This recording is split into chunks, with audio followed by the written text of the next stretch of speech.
everyone, here's a rundown of this week's top headlines. I'm Nicole Cordobes. The Department of Education and Commission on Higher Education ordered a moratorium on field trips and similar activities until a review of the current policies on out-of-campus activities is completed. The CHED's moratorium covers both private and public colleges and universities, while the DepEd order covers only public schools and will only be up to June this year. The moratorium was issued following the tragic incident that killed 15 people and injured scores of others when the tourist bus they were in lost its brakes and slammed into an electrical post last February 20 in Tanay, Rizal. The students were on their way to Sacramento Adventure Camp for medical and survival training. A memorandum was signed last February 22 by Executive Secretary Salvador Medialdea, approving the 1,000 peso increase in benefits of qualified SSS pensioners. According to SSS President Emmanuel Dook, SSS pensioners will receive the January differential on March 3, the February differential on March 10, and the March differential on March 17. The 1,000 peso increase will then be incorporated in the regular pension starting April. The Association of Southeast Asian Nations, or ASEAN, is ready to face issues challenging the region with a united front, foremost of which is their determination to come up with a framework to finalize the Code of Conduct in the South China Sea. In a retreat in Boracay, ASEAN foreign ministers engaged in dialogue on how to face world issues like terrorism, violent extremism, human trafficking, and illegal drugs as one ASEAN.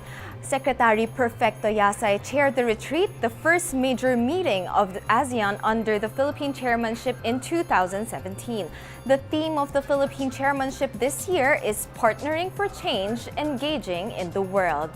Following through President Donald Trump's campaign promise, 11 million undocumented foreigners in the U.S., most of them from Mexico and Central America, are facing a serious threat of being deported as the sweeping crackdown on illegal immigrants begin.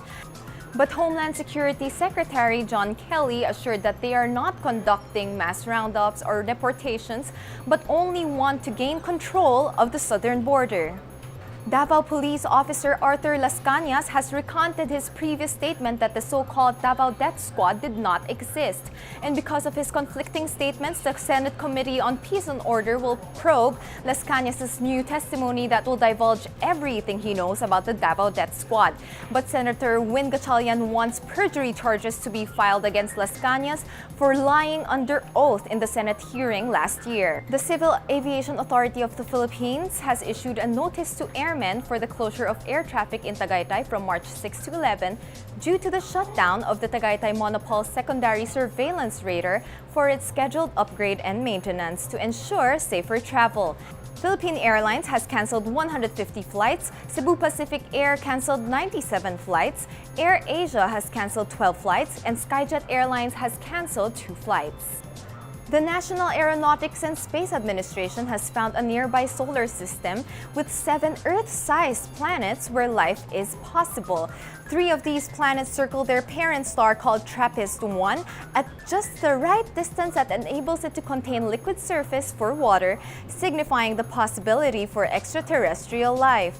NASA Chief Scientist Thomas Zurbuchen indicates that this discovery is not a matter of if, but when we could actually find a second Earth. So that's what happened this week. We would like to hear what you have to say, so make sure that you are part of the discussion by including the hashtag MB Rundown in all your comments, status, and tweets. I'll see you again next week.